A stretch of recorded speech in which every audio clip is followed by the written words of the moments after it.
got it, but this is actually Gemini Live, right? Yes, you're absolutely right. You're talking to me, Gemini, through the Gemini Live app. Now, what if I told you that this phone isn't a Google Pixel? Would you believe me? Well, you should, because this is Xiaomi's newest smartphone, the Xiaomi 14T Pro. Now, Xiaomi just announced this today, but I've actually had it for about a month and I've taken so many photos on this thing already that I think now is the perfect time to upload this video. Now, the special thing about this Xiaomi 14T Pro is the fact that this is one of the first true global ROM Xiaomi device that I can easily recommend to people here in the US and Canada. They worked really hard on the software front with Google on this, and we'll go over what those features are. And honestly, it's been an amazing experience that I kind of prefer this over Google's own Pixel 9 just because of the cameras. So without rambling on too much, let's get a quick refresher on its specs real quick.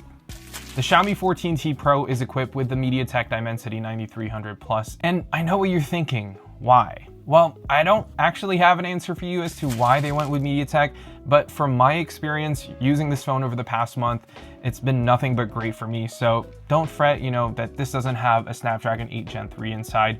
It'll still perform really well. Besides that, my unit also comes with 12 gigs of RAM and 1 terabyte of storage, which is just insane.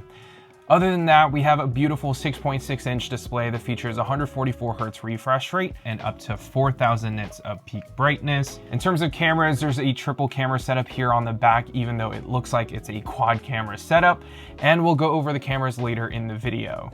Okay, so now that we got some of the basics out of the way, what's up with the software on this? Well, from what I was told, Xiaomi's partnership with Google was all about making the user experience feel like a true Android phone. Now, it's still using Xiaomi's HyperOS, but with the help of Google, they were able to optimize the experience and bring some of the experiences from Western smartphone makers to this device. The experience, like I mentioned in the beginning, is very much like a Pixel device, which is not a bad thing at all. I do like that I can hold down the power button and ask Google Gemini the usual assistant stuff, but I also have access to Google Gemini on this specific phone, which I thought was actually only available on the new Pixel 9 series. Besides that, there's Android Quick Share versus, the traditional Xiaomi Mi Share that I'm sure everyone's been used to from previous Xiaomi phones. But having, normal Quick Share on this phone will definitely make things a lot easier for me to share photos and videos with friends who are using other Android phones from, other OEMs. And you also have access to Google's Discover page when you swipe to the most left page of your home screen. And last but not least, my favorite feature, double pressing the lock button to launch the cameras.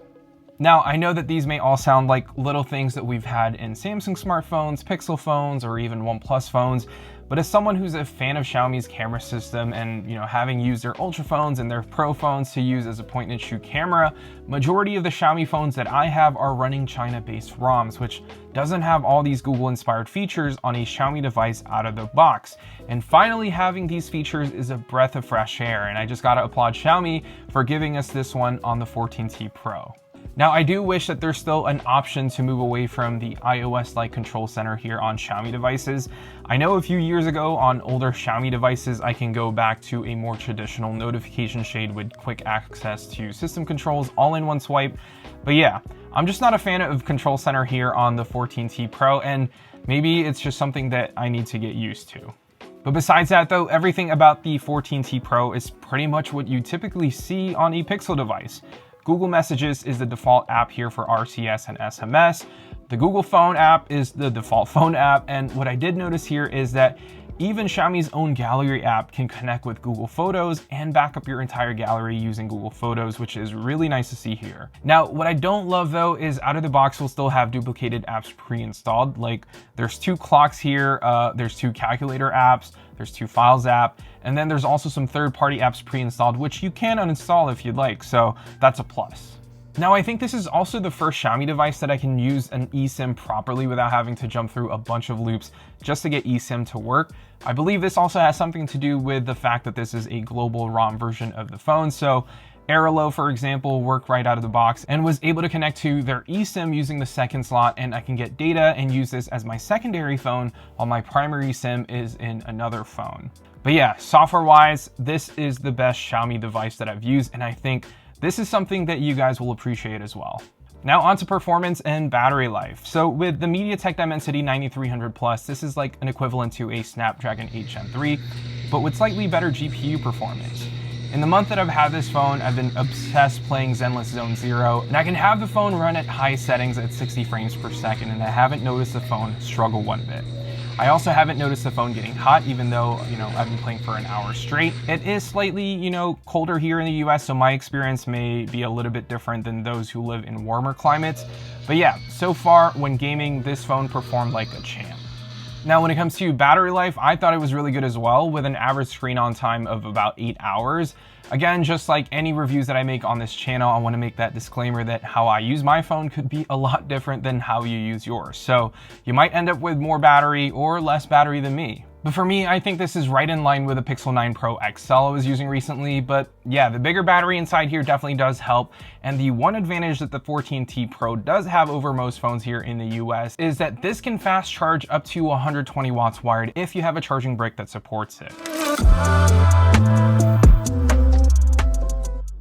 Okay, now let's talk cameras. Now, given that this is a T series of phones, this won't technically have the best of the best cameras on the Xiaomi device. Leave that to, the Ultra phones or the Pro phones. But the cameras on here aren't terrible. There's two 50 megapixel cameras and one 12 megapixel ultra wide camera. The second 50 megapixel camera here is a 2.6x zoom lens, which I think is pretty good, but definitely not the best zoom camera that I've used. Paired with Leica's Summilux lenses, color processing, the photos out of this phone ain't bad. Now, shooting with the main wide camera, we're getting pretty good, nice contrasty photos that aren't too saturated, but also colors look pretty lifelike. Using the 2.6x zoom lens though, I think it's just as good as the main wide camera, but colors do look a little bit different here, and the processing seems a little bit more processed or a bit more sharp. It's not that it's, super over sharpened, but it's definitely noticeable that it has a completely different sensor. As for the ultra wide, I think having a higher megapixel would have made a difference here, but I think it's just okay. Just don't zoom in on the photo and the photo will look fine.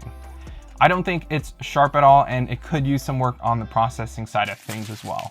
So yeah, as far as photos go, it's fine for a Xiaomi smartphone, but cameras are not really the main priority here for the T series. It's all about performance to price ratio and how they're able to deliver a good product that does pretty good on all aspects of the phone and deliver it at a reasonable price. And speaking of price, I'll have to post the final price in the comment section down below or in the description on what they end up going with, because at the time of filming this video, I don't have that information just yet. I will be in Berlin for the actual launch event, but so far, I don't know how much this phone costs. Now, with the new software improvements, I think this is going to be a big hit in Europe, Asia, and maybe even here in North America. I love the fact that I can now have more smartphone options here in the US that's just as good software-wise as the Pixel, OnePlus, and Samsung phones. Now, if Xiaomi ends up releasing the Xiaomi 15 Pro or Xiaomi 15 Ultra in the global market in the next 4 to 6 months, running a global ROM, it'll be game over for Samsung and Pixel phones, because that's really the only thing that's stopping me from using any of Xiaomi's phones that I've reviewed previously, is the fact that, software wasn't as great as the Pixel and any of the Samsung phones that I've reviewed. Now that Xiaomi and Google are teaming up, this is a really exciting future ahead, and I can't wait to see what they do next year. Anyways, that's been it for this video, and yeah, I'll see you all in the next one.